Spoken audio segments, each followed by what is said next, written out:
ఈ లోకంలో ప్రతి ఒక్కరు కూడా పుట్టిన తర్వాత రాజుగా చేయబడతారు. అయితే యేసు ప్రభు ఒక్కడు మాత్రమే రాజుగా పుట్టాడు. తూర్పు దేశపు జ్ఞానులు యేసు ప్రభువుని ఆరాధించాలనే ఆశతో బయలుదేరారు. వీరిని యేసు ప్రభువునొద్దకు నడిపించటానికి దేవుడు వీరికి ముందుగా ఒక నక్షత్రాన్ని నడిపించాడు. ఈ రోజున యేసు ప్రభువుని ఆరాధించాలన్నది నీ యొక్క యథార్థమైన ఆశ అయితే, నిన్ను యేసు ప్రభువునొద్దకు నడిపించటానికి దేవుడు పరలోకములోని నక్షత్రాల్ని సైతం కదిపించటానికి సిద్ధంగా ఉన్నాడు. తూర్పు దేశపు జ్ఞానులు ఎంతమందో, ఏ దేశం నుంచో బైబిల్‌లో రాయబడలేదు. బహుశా వీరు బబులోను లేదా పర్షియా దేశం నుండి కావచ్చు. ఇంటిలోనికి వచ్చి తల్లి అయిన మరియను ఆ శిశువును చూచి, ఈ వాక్యాన్ని బట్టి యేసు ప్రభువు ఇప్పుడు పశువుల పాకలో లేడని అర్థం చేసుకోవచ్చు. బహుశా యేసు ప్రభువు పుట్టిన కొన్ని నెలల తర్వాతో లేదా 1, 2 సంవత్సరాల తర్వాతో ఈ సంఘటన జరిగి ఉండవచ్చు. పాత నిబంధన సంఖ్యాకాండంలో బిలాముకు ఒక దర్శనం కలుగుతుంది. ఆ దర్శనంలో దేవుణ్ణి చూస్తాడు. దేవుణ్ణి చూసి నక్షత్రము యాకోబులో ఉదయించును అని ప్రవచిస్తాడు. బహుశా ఈ జ్ఞానులకు బిలాము యొక్క ప్రవచనాలు తెలిసేమో. దేవుని వాక్యాన్ని వీరు ఎరిగి ఉన్నారు. దేవుని వాక్యాన్ని నమ్మారు. యేసు ప్రభువు కోసం వెతికారు. యేసు ప్రభువును ఆరాధించటం కోసం తూర్పు దేశపు జ్ఞానులు ఎంతో దూరం ప్రయాణం చేశారు. అనేక అడ్డంకులు దాటుకుని వచ్చారు.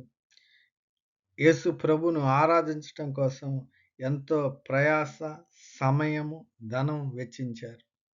వారు అనుకున్నది సాధించే వరకు పట్టుదలతో ఉన్నారు. యేసుక్రీస్తు ప్రభువును మనం ఈ రోజున ఏ రీతిగా ఆరాధిస్తూ ఉన్నాం? ఎంత ప్రయాసపడుతూ ఉన్నాం?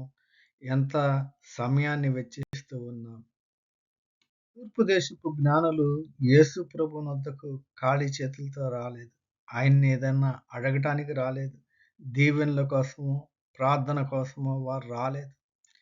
వారు ఆయనకి ఇవ్వటానికి వెళ్ళారు. బంగారము, సాంబ్రాణి, బోళము కానుకలుగా ఇచ్చారు. బంగారము యేసు ప్రభువు రాజు అని, సాంబ్రాణి ఆయన జీవితము దేవునికి పరిమళ వాసనగా ఉంటుందని, బోళము సిలువలోని శ్రమలకు, ఆయన పొందబోయే శ్రమలకు సాదృశ్యంగా ఉన్నాయి. వీరు బహుమతులు తీసుకుని వచ్చి యేసు ప్రభువుకు సమర్పించారు. అయితే శిశువుగా ఉన్న యేసు ప్రభువు ఆ కానుకల్ని వాడుకున్నాడంటారా? లేదు. యేసేపు, మరియ యేసు ప్రభువు కోసం ఖర్చు చేసి ఉంటారు.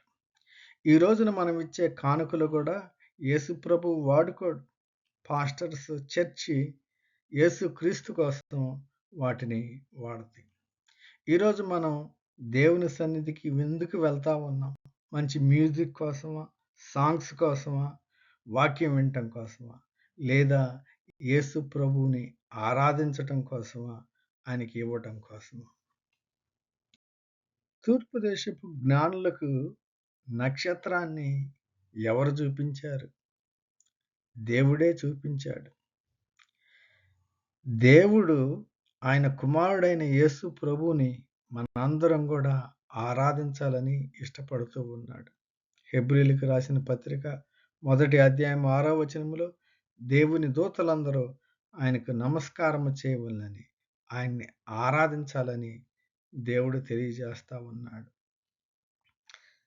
తన కుమారుడైన యేసు ప్రభువును మనం పూజించాలని, ఆరాధించాలని, ఘనపరచాలని దేవుడు కోరుకుంటూ ఉన్నాడు. మరి మనం యేసు ప్రభువుని ఆత్మతో, సత్యముతో ఆరాధిద్దామా?